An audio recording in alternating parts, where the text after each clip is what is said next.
What's up, everybody? Welcome to Podcast Now. I'm Alex, and in this video, I want to talk about Metal Gear Solid Delta Snake Eater and talk about if I've actually been sleeping on this game. We saw a lot of games over the last couple weeks, and a couple games stood out to me a little bit more than others. This is a game that I think, is sandwiched inside of, the Xbox Showcase, right? You get a lot of Xbox exclusives, and then they kind of threw games like Mixtape and Life is Strange and Metal Gear. They threw it in just as like the cherry on top. But no, as time has gone on, and as we approach this fall season, and looking at what we've actually gotten so far now on Metal Gear, right? Because we get the new trailer, shows us a good amount of stuff. There was the behind-the-scenes kind of developer almost interview, I guess you would call it, right? Where they showed even more, and they talked about a little bit more. And I'm feeling better and better about this game. Now, there's always going to be a part of me where, Konami, Metal Gear, without Kojima, I think they know that. I think based off actually the developer interview, they kind of talk about it. At the very end of the interview, the last thing they say is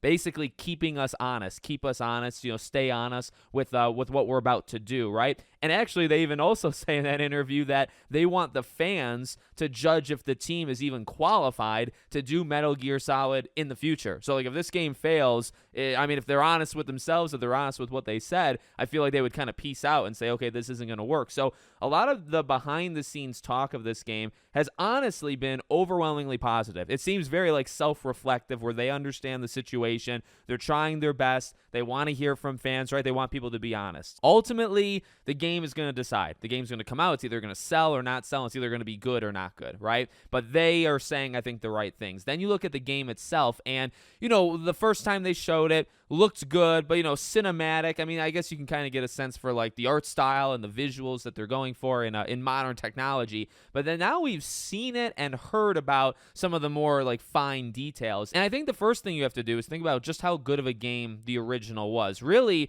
when I think of Silent Hill 2 remake and then Metal Gear, they're coming from a somewhat similar place, right? There's skepticism there. They're going off of a original game that really, defined something when both of them, kind of defined different things, right? But when they first came out. And, going into 2024, I think of Silent Hill 2, right? Because it's got the PlayStation thing. PlayStation is very heavily invested. It's got a date, whereas Metal Gear doesn't. Now, Metal Gear has, the pre-orders and the collector's edition out there, but no date. But they do say 2024. I got to be real. When I think of Metal Gear 3 here, I don't think of 2024. And maybe that's part of the reason why I'm kind of sleeping on it, where I only half believe that the game is actually going to come out this year. If it does come out, I feel like this is like a mid-November type game.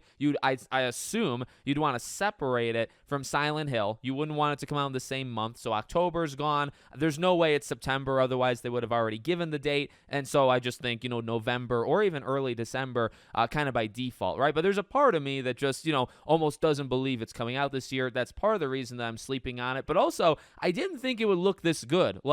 It's hard to kind of describe, but you just watch it, right? You watch any of the gameplay. Visually and bringing it, I guess, up to snuff, right, with 2024 technology, the game just looks so freaking good. And then you get into the more fine details, right, of the battle damage, on him. And basically every person is going to have their own adventure story because, if you get cut in a certain area, that cut's going to stay with you for the whole game. That doesn't have to happen to, another person.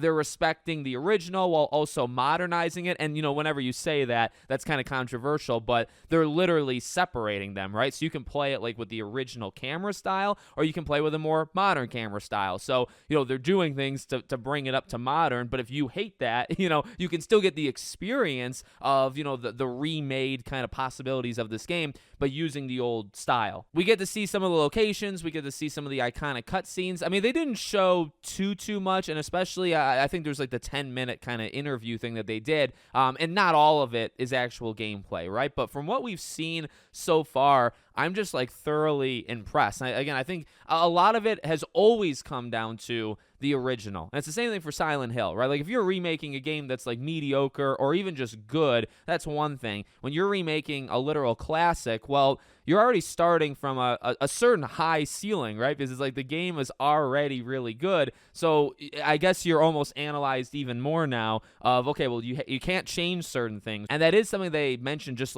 outright in the interview, that The scenes have not been changed. The story has not been changed. Almost all of the voice act, I think that's exactly the words. Almost all of the original voice actors have come back. So, yeah, I mean, it seems like they're doing as much as possible because I think they realize, right, like if you change anything about it, and that's what happens with these kind of, I mean, classics, right, these like generational games. When you remake them, you've got to respect them and you've got to do them right. And what does that mean? It means really not altering them almost at all. Maybe like less than 1% of the entire game should be altered, right? But you want to bring it up to modern days. So like the visuals have to do it. If the controls kind of need reworking, in this case, maybe the camera work, right? Some of that stuff would need to be kind of brought up. But yeah, I think honestly, like, well, number one, I'm very excited for this game. And whenever it comes out, I would clear the schedule specifically for it if it comes out like near another game, as long as it's not like a Life is Strange or like a Metaphor and Dragon Ball and stuff like that. I mean, there's some games that would maybe take ownership, but whenever this game comes out, I'm extremely